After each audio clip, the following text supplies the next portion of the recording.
अगर अगली बार पाकिस्तान ने ऐसी जुर्रत की, पहलगाम जैसी, हमारी माताओं और बहनों के सिंदूर उजाड़ने की कोशिश की, जुर्रत की या सोचा भी, तो क्या उसके लिए हमारी सेनाएं तैयार है? क्योंकि रक्षा मंत्री खुद कह चुके हैं कि अगली जो सर्जिकल स्ट्राइक होगी वो भारतीय नौसेना करेगी। एडमिरल सिंह। धन्यवाद राजपूत जी। मैं पहली चीज़ तो आपको बताना चाहूँगा ऑप सिंदूर के बारे में थोड़ा डिटेल में, अगर आप सुनना चाहें तो। ऑप सिंदूर बहुत डिफरेंट था। मैं इसको 5-6 पंक्तियों में इसको बोलना चाहूँगा। एक तो पहली चीज़, हमारी लीडरशिप बहुत क्लियर थी, बोथ पॉलिटिकल लीडरशिप और हमारी जो मिलिट्री की लीडरशिप थी, चाहे चीफ ऑफ डिफेंस स्टाफ हो, चाहे chief of army staff, chief of air staff या चीफ ऑफ नेवल स्टाफ, ये सब बहुत ही मंझे हुए लोग थे। और सबसे बड़ी चीज़ थी कि पॉलिटिकल लीडरशिप में बहुत क्लैरिटी थी, चाहे वो हमारे ऑनरेबल प्रधानमंत्री हों, चाहे रक्षा मंत्री हों, चाहे नेशनल सिक्योरिटी एडवाइज़र हों, और कई सारी मीटिंग्स हुई। अच्छा, हम लोगों का इसके बैकग्राउंड, सबसे बड़ा इन लोगों का एडवांटेज ये था कि ये लोग काफ़ी समय से सत्ता में हैं, इसलिए इन्होंने देखा था और बहुत ही नियर मेमोरी में पार्लियामेंट अटैक, फिर ऑप पराक्रम, फिर 26/11 हुआ, उसके बाद हमारा पठानकोट हुआ, फिर उरी हुआ, फिर बालाकोट। इन सब चीज़ों का एक्सपीरियंस था कि कैसे पाकिस्तान रिएक्ट करता है और हम लोग को क्या करना चाहिए। ये सब चीज़ों को सोचते हुए कई सारे ऑप्शंस थे, कई सारे वॉर गेम हुए।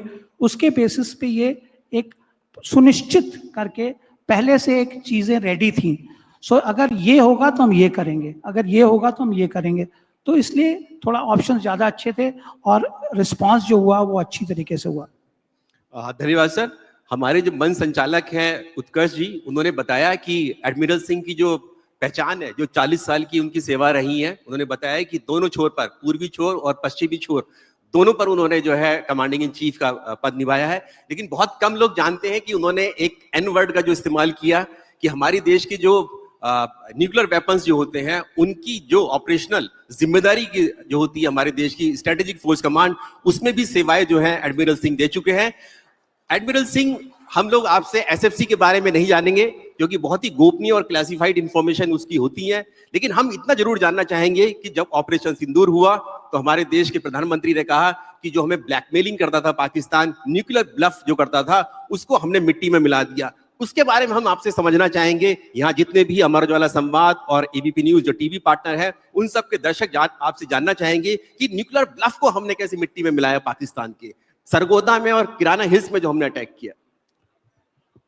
हम जो न्यूक्लियर इश्यूज है वो ज़्यादातर अंडर द कवर रहते हैं और इसी तरह रहना चाहिए मेरे ख्याल से, क्योंकि पब्लिक डिबेट जो है जितना होगा इसके बारे में, उतना ज़्यादा इसके बारे में एक्सपोजर होता है। और इसीलिए अगर आप देखिए तो इंडिया में न्यूक्लियर इश्यूज़ के ऊपर ज़्यादा डिस्कशन नहीं होता है ओपन फोरम में। ज़्यादातर जो डिस्कशन होता है वो क्लोज फोरम में होता है। और इसके ऊपर मैं आपको आश्वासन देता हूँ कि काफ़ी डिस्कशन होता है कि हमारी नो फर्स्ट यूज़ की डॉक्ट्रिन के ऊपर क्या होना चाहिए, सबके ऊपर डिस्कशन होता है, ऐसा नहीं है।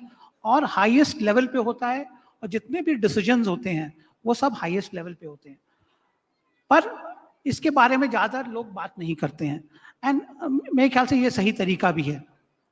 जहाँ तक कि हमारी फोर्सेस का कहना है, तो मैं उसमें कंटिन्यू कर रहा था कि first and foremost the decision making was very good in सिंदूर।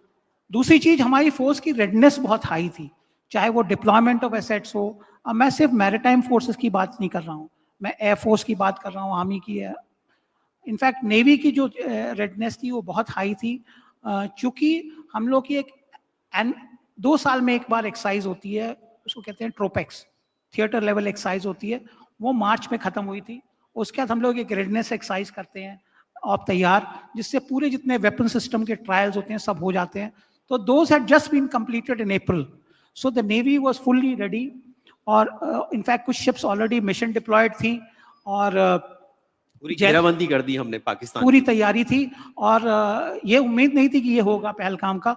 जब पहलगाम हुआ तो उसके बाद से forces were ready to deploy and do whatever was required. अगर आप ये वीडियो YouTube पर देख रहे हैं तो हमारे चैनल को सब्सक्राइब कर बेल आइकन दबाएं और Facebook पर देख रहे हैं तो हमारे पेज को लाइक करें।